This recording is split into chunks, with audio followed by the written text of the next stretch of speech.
Assalamualaikum warahmatullahi wabarakatuh. Perkenalkan, nama saya Monika Sinta Dewi, mahasiswa Universitas Andalas, Ilmu Kesehatan Masyarakat.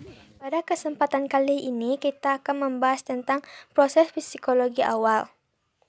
Yang mana proses psikologi awal ini terdiri dari pertumbuhan dan perkembangan. Sebelum melanjutkannya, terlebih dahulu kita harus mengetahui apa sih itu pertumbuhan dan perkembangan. Pertumbuhan adalah proses pertambahan jumlah dan ukuran sel, tidak dapat dikembalikan ke bentuk semula atau irreversible, dapat diukur, dinyatakan dengan angka, grafik, dan sebagainya. Sedangkan perkembangan adalah proses menuju ke tingkat dewasa atau pematangan, tidak dapat diukur tetapi hanya dapat diamati. Pada pertumbuhan dan perkembangan, kita akan membahas yang pertama yaitu pertumbuhan dan perkembangan janin. Pertumbuhan janin dan perkembangan masa kanak-kanak membutuhkan aktivitas genetik dan hormonal yang relatif seragam untuk memastikan perkembangan endokrin tidak terhalang. Organ dan kelenjar yang berbeda berkembang pada berbagai tahap perkembangan embrio, seperti perkembangan ekstremitas atas dan bawah, dan perkembangan pendengaran terjadi sejak awal perkembangan janin. Perkembangan genitalia luar dan sistem saraf pusat tidak terjadi sampai kira-kira 10-20 minggu. Perkembangan janin melibatkan serangkai peristiwa yang umum kuat dapat diprediksi. Banyak faktor yang dapat menghalangi atau mempengaruhi perkembangan embrio dan janin yang normal. Misalnya, selama perkembangan embrio dan janin, toksin atau nutrisi yang tidak mencukupi dalam tubuh ibu dapat menghentikan perkembangan pada salah satu tahap ini. Faktor lain seperti faktor endokrin dan kromosom memiliki efek yang sama dan serupa yang sangat mempengaruhi perkembangan embrio dan janin. Selanjutnya, poin kedua yaitu pertumbuhan dan perkembangan bayi dan anak. Faktor perilaku, gizi, lingkungan, dan penyakit berpengaruh lebih jauh daripada pertumbuhan dan perkembangan pasca natal. Perkembangan yang tidak terganggu dalam beberapa bulan pertama setelah kelahiran mengakibatkan bayi menjalani aktivitas aksis hipotalamus, hipofisis, gonad atau disingkat dengan HPG yang aktif, yang disebut dengan pubertas mini. Setelah aktivitas awal ini, aksin HPG tetap relatif tidak aktif dengan beberapa hormon luteinizing dan sekresi hormon perangsang folikel sampai masa pubertas. Timbulnya pubertas selanjutnya ditandai dengan peningkatan denyut nadi. Dalam hormon pelepasan gonadotropin hipotalamus ini menghasilkan sekresi gonadotropin. Oleh karena itu, aktivitas HPG berfungsi sebelum pubertas di masa kanak-kanak. Meskipun sampai saat ini tidak jelas apa tingkat kepastiannya sebagai karena puncak denyut dalam sekresi. Ketiga PKAN tes dan perbedaan dalam metodologi penelitian yang melaporkan hal-hal beberapa endrotrial dan testosteron telah diukur pada masa anak-anak, baik itu bagi perempuan dan laki-laki sebelum masa pubertasnya. Selanjutnya yaitu poin ketiga, penyebab variasi yang signifikan dalam pertumbuhan dan perkembangan, yang mana kadar estradiol dini dan diferensial pada anak perempuan dan laki-laki memungkinkan bertanggung jawab atas perbedaan waktu pubertas dan perbedaan komposisi tubuh dan perubahan kerangka. Pertumbuhan pubertas dimulai segera setelah permulaan pubertas pada anak perempuan, tetapi tertunda sekitar 1 tahun pada anak laki-laki setelah pubertas, dan pertumbuhan lebih awal terhenti pada anak perempuan daripada anak laki-laki. Namun, tingkat normal steroid seks pada anak-anak sangatlah rendah, dan akibatnya gangguan pada tingkat ini dapat memiliki efek yang sangat dramatis. Banyak faktor yang dianggap bertanggung jawab atas perubahan terjadinya pubertas seperti nutrisi, genetika, etnis, lokal geografis, dan faktor lingkungan. Alasan patologis mungkin bertanggung jawab atas variasi individu dalam waktu pubertas dan berupa kadar hormon endokrin pada masa bayi atau masa kanak-kanak tidak dapat diabaikan. Selanjutnya yaitu poin keempat, manipulasi pertumbuhan dan perkembangan, yang mana agar perkembangan manusia maju secara teratur, perubahan genotip dan lingkungan umum cenderung tidak mempengaruhi lintasan yang alami. Meskipun demikian, penelitian genetika modern mulai menunjukkan bahwa sejumlah faktor penting dapat mempengaruhi variasi genetika pada manusia ketika jalur perlindungan yang biasanya kuat ditantang.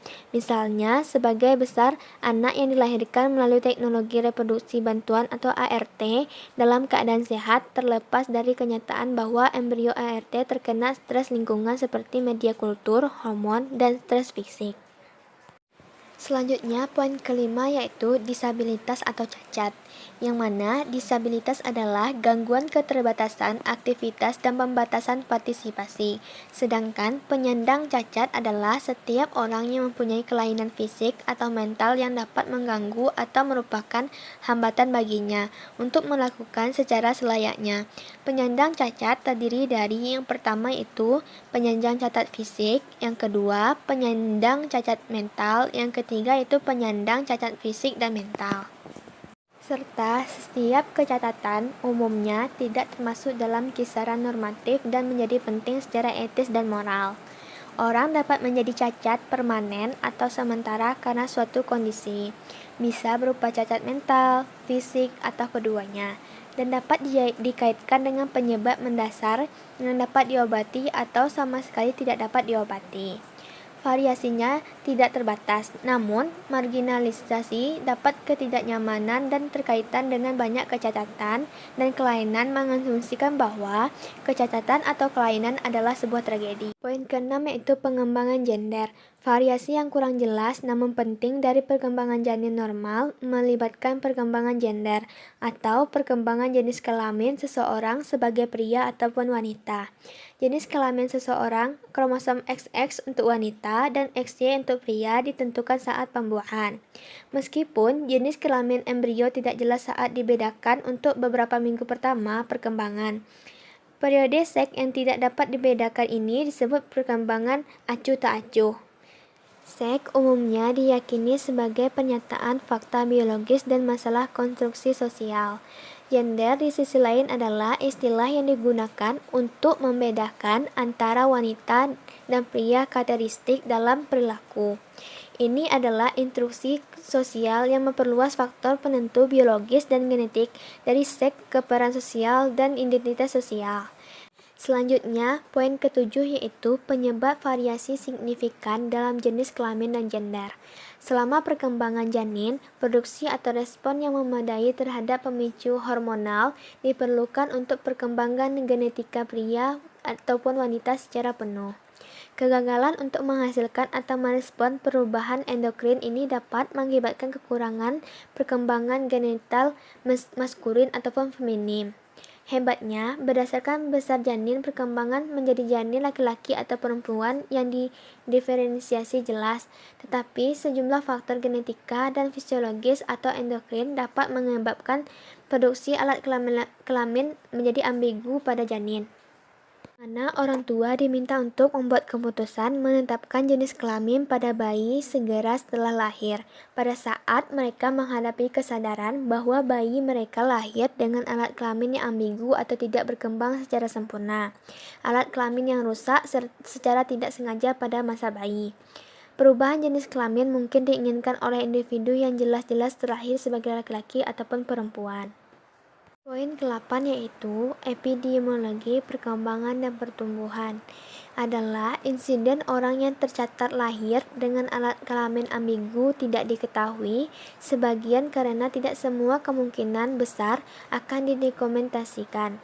Kurangnya dokumentasi mungkin karena ada sejumlah besar stigma sosial yang terkait dengan individu yang lahir dengan alat kelamin ambigu. Berikut ini adalah contoh video dari perkembangan dan pertumbuhan pada anak-anak sampai dewasa.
Sekian video dari saya. Bila ada kesalahan atau kejanggalan, saya mohon maaf.